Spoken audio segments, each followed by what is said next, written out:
낙심되며 근심에 눌릴 때 주께서 내게 오사 위로해 주시네.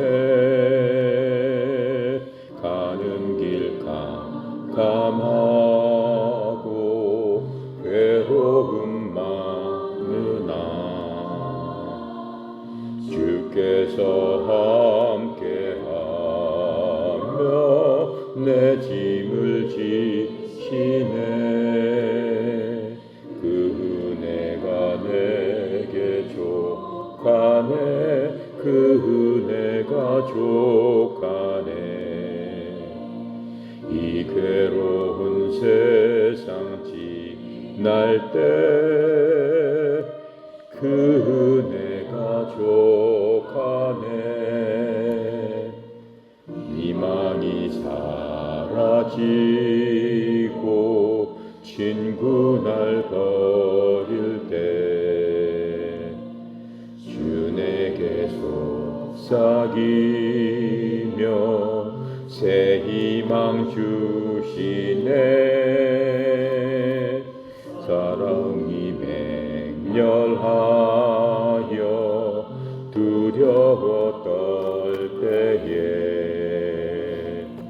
승리의 왕이 되신 주 음성 들리네. 그 은혜가 내게 족하네. 그 은혜가 족하네. 이 괴로운 세상 때에 그 은혜가 족하네.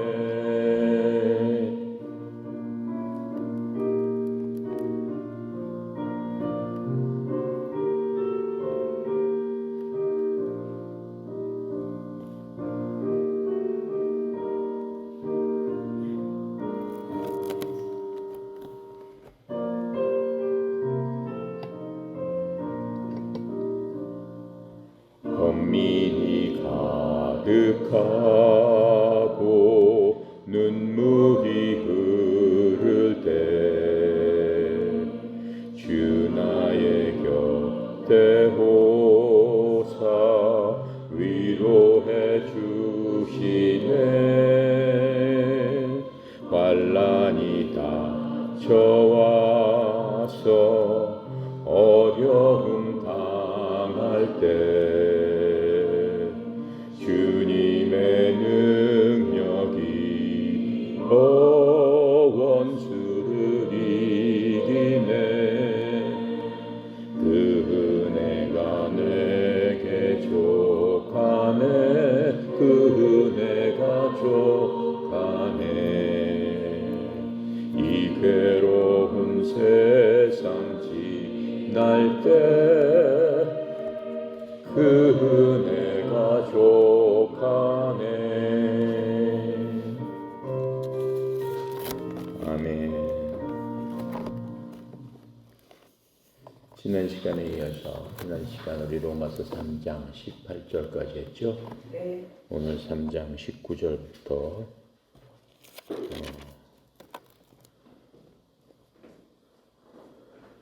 시간 되는 데까지 한번 해보겠습니다. 3장 19, 20, 21, 22절까지 함께 읽고 시작하도록 하겠습니다. 3장 19절부터입니다. 우리가 알거니와 무릇 율법이 말하는 바는 율법 아래에 있는 자들에게 말하는 것이니 이는 모든 입을 막고 온 세상으로 하나님의 심판 아래 있게 하려 함이라. 그러므로 율법의 행위로 그의 앞에 의롭다 하심을 얻을 육체가 없나니 율법으로는 죄를 깨달음이니라. 이제는 율법에 하나님의 한 의가 나타났으니 율법과 선지자들에게 증거를 받은 것이라. 곧 예수 그리스도를 믿음으로 말미암아 모든 믿는 자에게 미치는 하나님의 의인이 차별이 없느니라. 아멘. 하나님의 의에 대해서 이제 얘기하기 시작합니다. 이제까지는 무슨 얘기를 했습니까? 죄인이다. 이 세상에 의인은 하나도 없느니라 라고 선포를 하셨고, 지금부터는 하나님의 의 완전히 반대로 되는 거죠. 죄인이면 어떻게 돼요? 죽는 거죠. 하나님의 의는 생명입니다. 하나님께서 그 죄인이었던 우리들, 죄와 범법 가운데 죽었던 우리를 그리스도의 보혈로 말미암아 살려주셨다라고 하는 이제 그런 역사적인 하나님의 크신 은혜, 크신 사랑을 이제 얘기하기 시작하는 겁니다. 19절에 이제 우리가 알거니와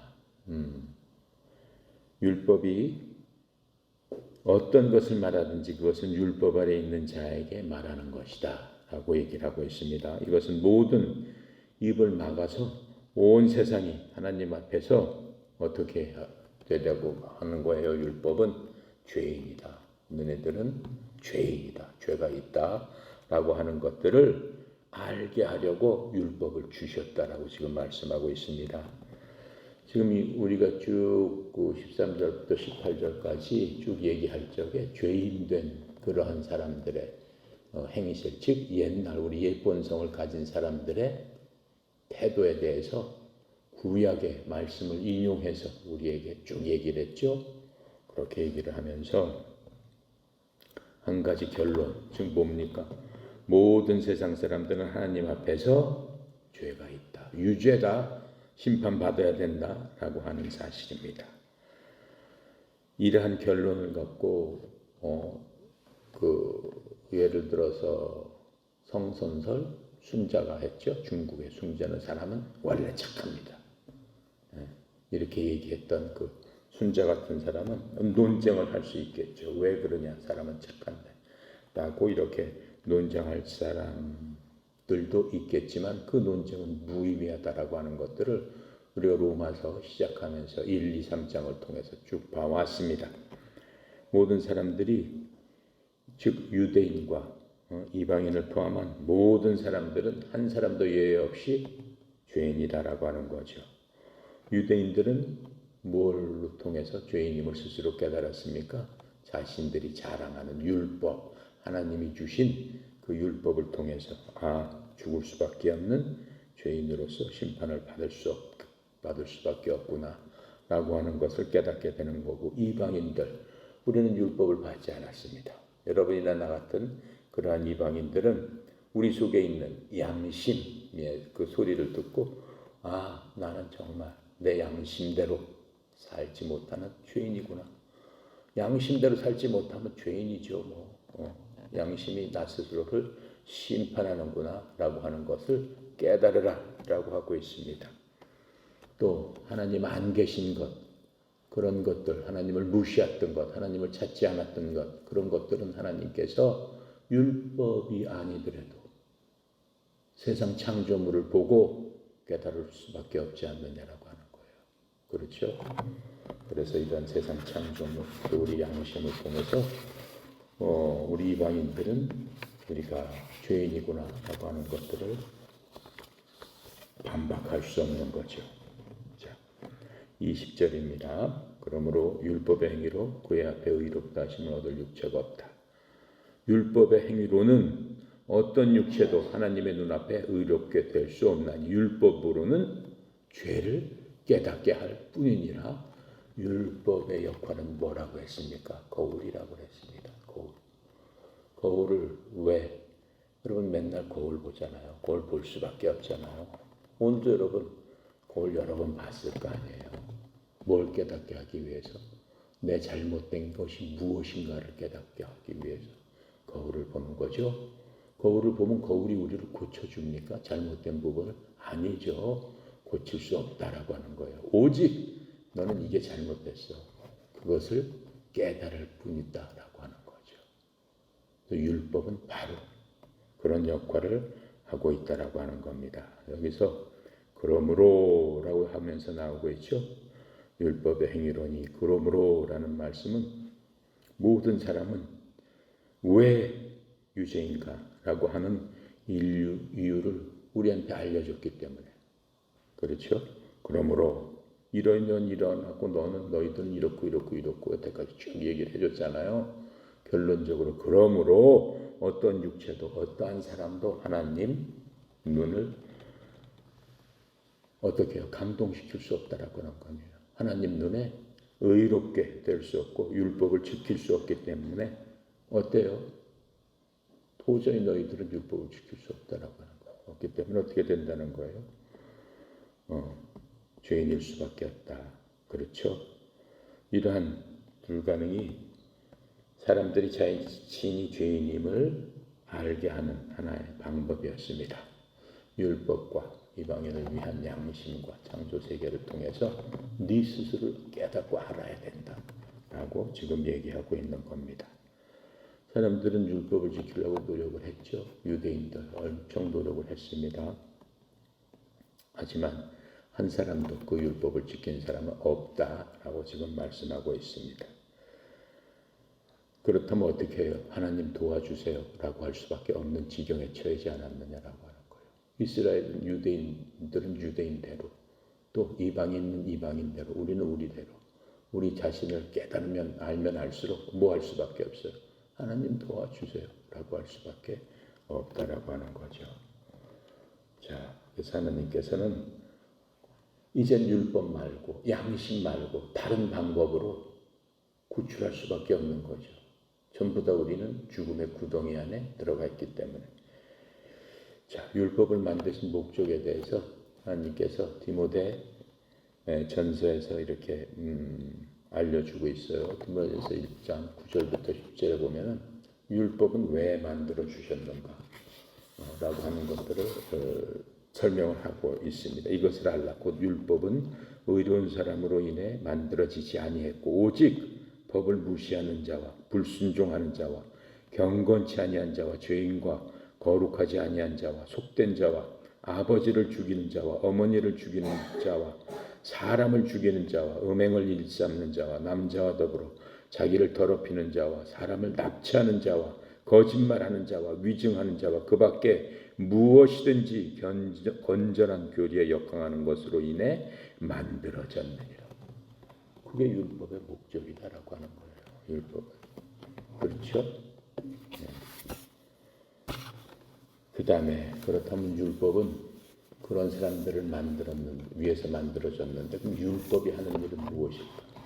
율법이 하는 일에 대해서는 첫 번째로 율법은 그러한 것들을 갖고 그 법을 갖고 어떠한 그러한 육체 아까 쭉 율법을 그 건전한 교리를 따르지 못하는 사람들을 위해서 만들어줬다고 그랬죠. 그러한 사람들을 그러면 의롭게 하기 위해서 만들었느냐? 아니다라고 하는 거예요. 율법으로서는 그러한 사람들을 의롭게 할 수 없다라고 말씀하고 계세요. 갈라디아서 2장 16절에 말씀하고 있습니다. 사람이 율법 행위로 의롭게 되지 아니하고 오직 예수 그리스도의 믿음으로 되는 줄 알므로 의인은 오직 믿음으로 말미암아 살리라. 로마서의 대명제라고 그랬죠. 로마서 1장 17절의 말씀입니다. 그 말씀이 지금 갈라디아서 2장 16절에서 다시 한번 말씀해 주고 있는 겁니다. 율법의 행위로 의롭게 되지 않고 오직 예수 그리스도의 믿음으로 되는 줄 알므로 우리도 예수 그리스도를 믿었나니 이것은 우리가 율법의 행위가 아니라 그리스도의 믿음으로 의롭게 되고자 함이라. 율법의 행위로는 어떤 육체도 의롭게 될 수 없느니라. 율법의 기능이다라고 하는 거예요. 율법의 기능. 자, 사람이 깨닫고 그 피할 길 오직 구원자 예수 그리스도를 믿음으로 말미암아 의롭게 되는데 율법이 그리스도께 인도하는 무슨 선생이라고 했어요? 몽학 선생이 아니냐 이렇게 얘기하고 있는 겁니다. 그게 율법의 기능이다라고 얘기하는 겁니다. 그래서 율법은 사람이 죄성을 가지고 있음을 보여주는 거울과 같다라고 얘기했어요. 거울과 같다. 야고보서 1장 23절에 보면 누구든지 말씀을 듣고 행하지 아니하는 자는 거울로 자기의 본래 얼굴을 들여다보는 사람과 같으니라. 얼굴 들여다보니까 어때요? 아, 나는 정말 죄악으로 가득 찬 사람이구나. 나는 죄를 갖고 죄를 즐거워하고 그런 거를 갖고 태어난 사람이구나 라고 하는 것들을 깨달아 알 수 있는데 율법이 바로 그런 역할을 하고 있는다라고 얘기하는 겁니다. 그리고 율법은 훈육 선생 역할을 한다고 그랬습니다. 갈라디아서 3장 24절에 그런즉 율법은 우리를 그리스도께로 인도하는 훈육 선생이었으니 이것은 우리가 믿음으로 의롭게 되려 함이니라. 그리스도께로 인도하는 거예요. 율법은 계속해서 우리 거울을 보면 볼수록 우리의 더러운 게 적나라하게 계속해서 나오는 거예요. 어디로 인도해 주는 거예요? 그 더러운 것들을. 그래서 건져내기 위해서는 그것을 건져낼 수 있는 구원자 한 분, 그분밖에 안 계신데 그분이 바로 그리스도 예수님이다 라고 알려주고 있다라고 하는 거예요. 하나님께서는 두 종류의 사람이 있다고 그랬습니다. 겸손한 사람이 있고 교만한 사람이 있다고 했습니다. 하나님께서 보실 적에는 그런 사람이 있는 거예요. 그런데 하나님께서 이러한 사람을 다루시는 방법이 두 가지가 있습니다. 겸손한 사람은 뭐예요? 나는 죄인입니다 라고 하는 사람이에요. 요한복음 8장 1절부터 11절에 보면 가늠하다 잡힌 여자가 있습니다. 예수님을 어떻게 해요? 시험해 보기 위해서 가늠하다 잡힌 여자를 어떻게 유대 사람들이 잡아다가 군중 앞에다 끌어다 놓고 율법에는 이 사람을 돌로 쳐서 죽이라고 했는데 어떻게 하시겠습니까? 선생님 어떻게 하시겠습니까? 예수님을 시험하는 거예요. 그 율법대로 죽여라 라고 하면 예수님께서 여태까지 뭐라고 얘기했어요? 하는 사람을 돕고 그 죄인들을 갖다가 구제하고 도와주라고 했는데 먼저 죽여라라고 하면은 자기의 교훈과 어긋나는 그런 거 아닙니까? 그렇다고 해서 죽이지 말라고 하면 어떻게 해요? 율법을 어기는 사람이 되는 거 아니에요? 예수님은 율법을 100% 지키는 분으로 이 땅에 오셨어요. 율법은 누가 만드셨어요? 바로 그 예수님이 만드셨어요. 그럼 본인이 만들고 본인이 어길 수는 없는 거 아니에요? 그렇죠? 예수님께서 어떻게 하셨어요? 그때 땅바닥에서 이렇게 글로 쓰셨어요. 뭐라고 썼는지는 성경에 나오지 않습니다. 하시면서 예수님께서 일어나서 사람들, 군중들이 쫙 모여있죠. 여자 하나 가운데 두고. 죄 없는 사람이 먼저 돌을 들어서 저 여자를 쳐라. 그렇습니다. 죄 없는 사람이 먼저 돌을 들어서 저 여자를 쳐라. 그렇게 말씀하실 적에 뭐라고 얘기했어요? 나이 많은 사람부터 거기 모여있던 젊은 사람까지 한 사람, 두 사람씩 다 빠져나갔습니다. 자기가 죄인이라는 것을 율법을 통해서 깨달은 거예요. 어떤 여자하고 주님만 두 사람만 남았어요. 그 길거리. 주님께서 말씀하십니다. 네가 앞으로는 다시 죄를 짓지 마라. 주님께서 죄를 사해 주신 거죠. 자, 그런 사람이 있는가 하면 또 교만한 사람이 있죠. 마태복음 19장 16절부터 21절에 보면은 돈 많은 청년이 있습니다. 주님 앞에 나옵니다. 주님, 제가 십계명에 있는 것, 그 율법대로 다 지켰습니다. 다 지켰는데 이제 어떻게 하면 되겠습니까? 뭘 더 하면 되겠습니까? 그랬더니 주님께서 그래? 내가 그래도 아직도 하나 모자란 게 있구나. 내가 있는 거 팔아서 가난한 사람 나눠줘라. 그랬더니 그 청년이 아주 잘난 척하면서 일로 다 지켰다고 했는데 그렇게 얘기해버리니까 마음에 근심이 쌓이는 거예요. 내 재산을 팔아서 가난한 사람을 나눠주라고. 그렇게 예수님 말씀 듣고는 어떻게 된 거예요? 술수꽁무니를 빼는 거예요. 왜요? 율법에는 내 이웃을 내 몸같이 사랑하라고 했으니까. 나눠주는 게 사랑하는 거잖아. 자기 있는 거. 옆에 있는 사람들 필요한 것들을 채워주는 게 사랑이잖아. 그러니까 네가 많으니까 그거 팔아서 나눠주고 나를 따르라. 그랬더니 그 청년이 도망가 버립니다. 그러한 교만한 사람도 있다라고 하는 거예요. 그래서 우리한테 지금 이 말씀에서는 여러 가지 교훈을 주고 있는 겁니다. 그래서 우리는 우리 스스로의 조금 잘한 걸 갖다가 스스로 자랑하고 스스로 난 이렇게 했습니다. 난 이렇게 했는데 하나님 왜 저를 안 도와줘? 그런 식으로 변명을 하고 있지는 않는가 스스로 생각해 봐야 될 일이라고 생각합니다. 그리고 우리는 항상 어떻게 해요? 구원해 주신 하나님 앞에 겸손히 서서 하나님을 바라봐야죠. 우리가 어떻게 하든지 그리스도만큼 할 수는 없어요. 우리가 구원받았을 적에 어떻게 했어요? 우리는 그리스도와 함께 십자가에 못 박혀 죽었습니다. 예수님 부활하실 적에 다시 살아나셨습니다. 그리스도 안에 그렇게 있지 않은 사람은 구원받지 못한 사람이에요. 그리스도 밖에 있는 사람은 결코 구원이 그 사람하고는 상관없는 사람이 되는 거예요. 그래서 그리스도 안에 있는 그러한 우리가 됐는데, 우리가 십자가에서 그리스도와 함께 그 모든 일들을 체험했다라고 하나님께서는 우리를 봐주시는 거예요. 하나님께서 우리를 의롭게 만드시는 게 아닙니다. 하나님께서 우리를 만드시는 게 아니고 하나님께서는 우리를 그리스도 안에서 의롭다고 칭해 주시는 것. 그냥 그렇게 봐주시는 것뿐이다라고 지금 말씀하고 있는 겁니다.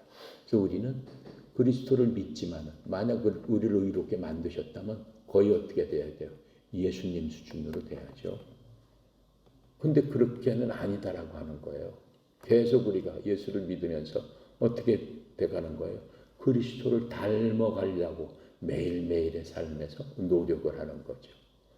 그래서 뭐라고 했어? 난 그리스도와 함께 십자가에 못 박혔네. 이제 내가 사는 것이 아니요 내 속에 그리스도가 사시는 것이다. 내가 이 땅에서 육체를 갖고 사는 그 삶은 날 위해서 십자가에 돌아가신 예수 그리스도의 뭘로 사는 거예요? 이 땅에서 육체를 갖고 있는 삶 동안은 예수 그리스도의 믿음으로 사는이라 이렇게 말씀하고 있는 거예요. 예수 그리스도의 믿음으로 살라고 노력해야 된다라고 하는 거예요. 그런데 그 믿음에 방해가 되는 게 우리의 육체다라고 하는 거예요. 육체는 소욕이 있기 때문에 그래요. 육체가 있는 한은 욕심이 있기 때문에 그래요. 그 육체에 본성이 있기 때문에 그래요. 거기다가 우리 조상으로 받은 그 죄성이 죽었지만은 우리가 육체를 갖고 있기 때문에 때때로 어떻게 해요? 살아난다라고 하는 거예요. 항상 싸우고 이겨나가는 거죠. 뭐를 통해서? 말씀을 통해서. 하나님의 말씀과 같이 있을 적에, 그리스도 안에 있을 적에, 성령님께서 함께 할 적에 우리가 이길 수 있는 힘과 능력을 주는 거예요. 조금 아까 부른 찬송가가 그런 의미예요. 그 은혜가 나에게 족하기 때문에 그 은혜 가운데 있지 않으면 어때요? 이 괴로운 세상을 살아가기 힘들다라고 하는 겁니다. 네. 가장 좋은 방법은 뭐래요? 빨리 하나님께 가는 게 좋은 거예요, 사실은. 그 나쁜 게 아닙니다. 하나님께서 빨리. 내가 막 빨리 가면 안 되지. 내가 막 난 빨리 가야 되겠습니다. 하나님, 그럼 하나님을 훅 가버리면 하나님께서 얘야 하고 좋아하시지 않죠. 왜? 우리에게 목숨을 주시는 한은 우리를 이 땅에서 하나님의 사역자로 사용하기 위해서 그 생명을 연장해 주시는 거예요. 그러니까 하나님께서 주시는, 나한테 준 그것이 무엇인가를 온전히 잘 깨닫는 사람이 이 땅에서 성공하는 사람입니다. 하나님께서 그런 사람에게는 어떻게 해요? 인도를 하시고 복을 주시고 이 땅에서도 성공할 수 있는 그러한 길로 우리를 인도해 주시는 바로 그런 것입니다. 자, 이제 21절 때 보면은 이 21절부터 4장 25절까지는 무슨 얘기가 계속 나오는 거냐면은 바울의 두 번째 주제가 나오는데 구원입니다. 구원, salvation. 구원과 하나님의 righteousness에 대한 이제 선언이 나오게 되는 겁니다. 여태까지는 계속 죄인이고 죽을 수밖에 없었는데 드디어 거기로부터 하나님께서 건져주실 뿐만 아니라 너는 죄가 없다라고 의롭다고 선포하시고 칭해 주시는 그러한 일들이 나오게 되는 겁니다. 이제 바울이 이미 모든 사람은 죄인이다라고 오랫동안 증명을 했어요. 이 경우 저 경우를 다 들어서 입증을 했습니다. 다음에는 어떻게 이러한 죄인, 그 세상 사람들이 구원을 받을 수 있을 것인가에 대해서 지금 설명을 하기 시작하는 겁니다. 구원을 하기 위한 신학적인 조건, 신학적이라는 것은 하나님께서 정해놓으신 거예요. 신학이라는 것은 하나님의 뜻을 얘기하는 거예요. 하나님의 뜻대로 그런 정해놓으신 조건은 오직 믿음에 의해서 죄가 사해져서 의롭게 되는 것이다. 그거예요, 간단하게. 오직 믿음에 의해서. 무슨 믿음? 믿음이라는 것도 누가 만들었어요? 하나님이 만드신 방법이에요. 그게 사람이 만든 게 아니잖아요. 믿음이라는 것은 하나님께서 기본적으로 갖고 계시는 하나님의 위대하신 속성입니다. 그 믿음은 엄청난 파워가 있고 능력이 있어요. 하나님께서 입증을 하셨잖아요. 창세기 딱 열면은 해가 있어라 그랬더니 해가 있었잖아요. 그 뭘로 만드신 거예요? 말씀으로 만드셨지만 그 말씀이 하나님의 믿음을 통해서 현실로서 만들어졌다라고 하는 거예요. 믿음은 그렇게 힘이 센 거란 말입니다. 근데 하나님께서 그 믿음에 대한 속성을 우리들에게도 주셨다라고 하는 거예요. 엄청난 파워죠. 그러니까 우리가 완전히 죄인으로부터 어떻게 돼요? 완전히 어디로 가는 거예요? 낙원, 천국으로 갈 수 있는 그것을 주셨잖아요. 그것도 어떻게? 고생도 안 하고 오직 뭐라는 수단에 의해서 믿음이라는 것을 타고 간다라고 하는 거예요. 믿음이라는 것을. 여러분 믿음을 갖다가 여러분 발동할 적에 여러분이 뭐 지불한 거 있어요? 아무것도 없잖아요. 아무것도 없어요. 오직 어떻게 하는 거예요? 내 의지를 하나님께로 집중시키고 내 마음과 내 생각과 내 뜻과 내 모든 것들을 하나님을 향해서 바라보는 거예요. 하나님을 바라보면서 하나님 말씀이 옳습니다 라고 인정하고 옳습니다 라고 동의하고 인정한 것들을 내가 지켜서 내 뜻 가운데 내 모든 것들을 꺾어가지고 그대로 행하겠습니다 라고 그 길로 가는 게 그게 바로 믿음이다 라고 하는 겁니다. 그건 내 속에서 일어나야 되는 거죠. 여러분 속에서 일어나야 되는 거죠. 그런데 하나님께서는 내 힘으로는 할 수 없다라고 해요. 우리 힘으로 할 수 없습니다. 왜요? 우리 속에 뭐가 있기 때문에, 죄성이 있기 때문에. 그래서 먼저 하나님 옳습니다라고 내가 의지를 꺾을 적에 하나님께서 나를 어떻게 하신다고 그랬어요? 죽여버리신다라고 하는 거예요. 죄성 있는 나를 죽여버리시고 나를 어떻게 해요? 거듭 창조하신다. 팔로우 할 수 있는, 하나님을 따를 수 있는 그런 자로 어떻게 해요? 새로운 창조물로 창조해 주신다. 고린도 전서 있잖아요. 네. 우리가 믿는 순간 보라 이제 새 것이 되었으니 예전 것은 지나갔고 새 것이 되었도다. 하나님께서 말씀하시죠. 그게 하나님의 눈으로 보는 여러분과 나다라고 하는 거예요. 그 과정을 우리가 가져야 된다라고 하는 거죠. 뭘로? 우리가 영적으로. 그랬을 적에 그다음부터 누가 작동을 해요? 내 그 죄성 있는 속사람은 죽었기 때문에 하나님께서 주신 여러분 속에 있는 성령님께서 작동을 하기 시작한다라고 하는 거예요. 성령님께서 작동을 할 적에는 이길 수 있다라고 하는 거예요. 그걸 다 이길 수 있다라고 하는 거예요. 성령께서 작동 안 하시면 못 이겨요. 이길 수가 없어요. 예. 죄성을 이길 수가 없고 마귀를 이길 수가 없고 마귀하고 우리하고 게임이 돼요. 마귀는 굉장히 셉니다. 영적인 존재예요. 얼마나 세요? 하나님 앞에 도전할 정도로 세요. 나도 하나님처럼 되어보겠다 라고 감히 도전할 정도로 세다라고 하는 거예요. 근데 그 마귀가 어떻게 해요? 우는 사자처럼 이렇게 보고 있다고 그랬어요. 시시탐탐 노리면서 여러분과 나를 쳐다보고 있다라고 했어요. 언제 넘어뜨려야 되겠다라고 보고 있다고 했어요. 미국의 유명한 목사들, 내가 미국에 있을 적에 미국 방송 들으면 우리 조용기 목사보다 더 유명한 목사도 있었어요. 그 부흥사들 있었어요. 예. 그런 목사들도 뻥뻥 넘어집니다. 예. 근데 내가 어느 날 텔레비를 틀었는데 그 목사가 나와서 엉엉 울면서 그 얘기를 하더라고요. 방송에서 그 목사님이 뭐라고 얘기를 해? 자기가 마귀한테 넘어져가지고 어떻게 했어요?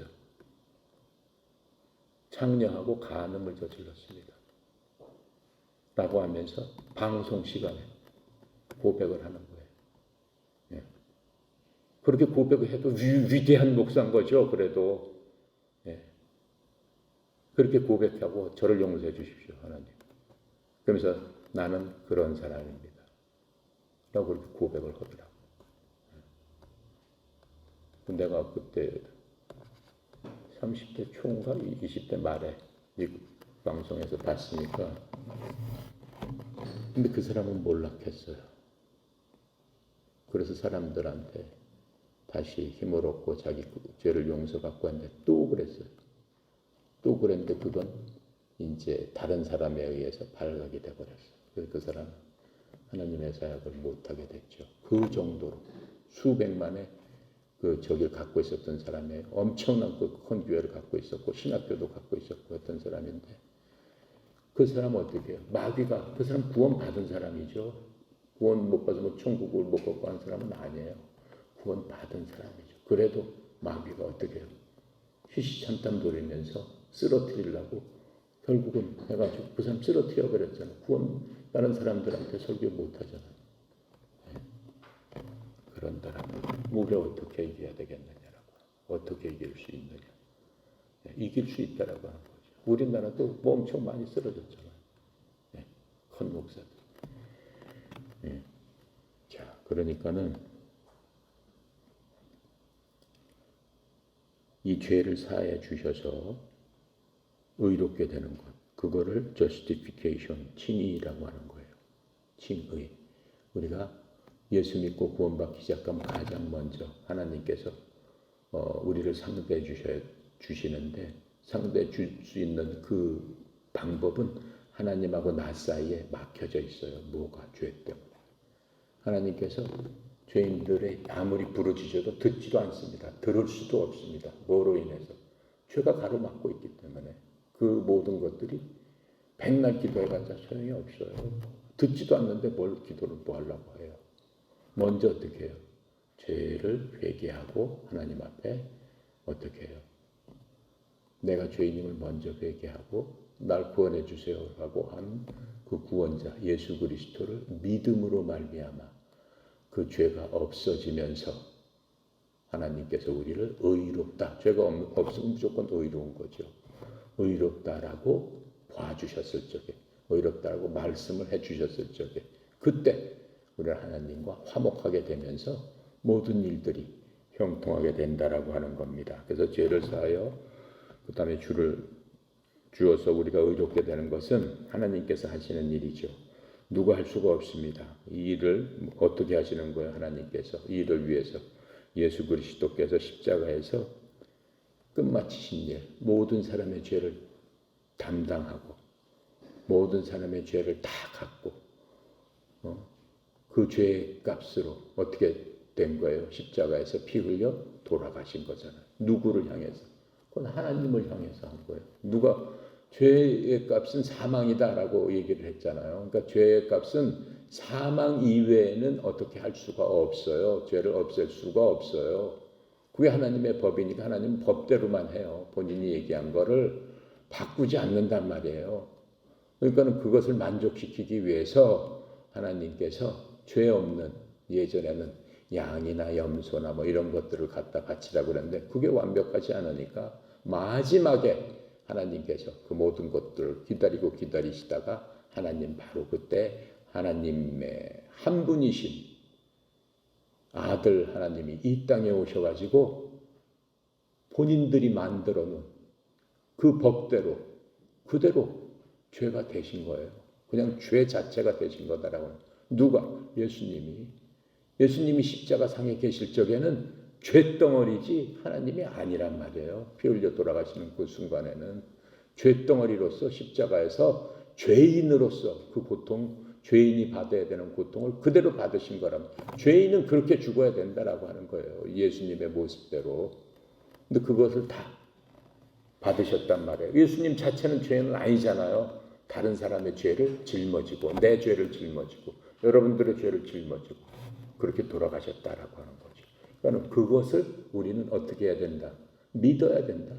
그것이 그야말로 내 것이 돼야 된다. 이미 예수님께서 이뤄놓으신 그것들을 여러분들이 자기 것으로 해야지만 내 죄가 없어진다라고 하는 거예요. 왜요? 십자가에서 예수님께서 내 죄 대신에 처참하게 죄값을 다 치르셨기 때문에 하나님께서는 그것을 지금 얘기하는 거예요. 그래서 내가 믿습니다라고 하는 것은 예수님께서 나를 위해서 하신 사실을 제가 그대로 믿습니다.